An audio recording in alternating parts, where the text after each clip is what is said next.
আগামীকাল রোজ শনিবার দুপুর 2:30 বাজে উসমান হাদির জানাজার নামাজ হবে। আপনারা সবাই জানাজার নামাজে অংশগ্রহণ করবেন। আর আমরা প্রবাসীরা তো কিছু করার নাই, দোয়া করা ছাড়া।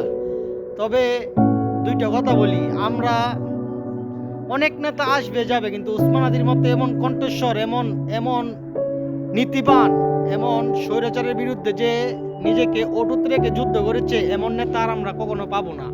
আপনারা সবাই দোয়া করবেন আর আপনারা তাকে ভুলে যাবেন না।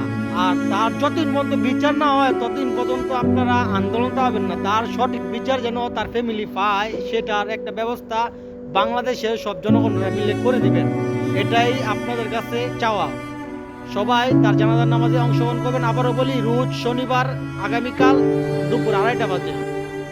ভিডিওটা সর্বোচ্চ পরিমাণ শেয়ার করে সবাইকে জানিয়ে দিন।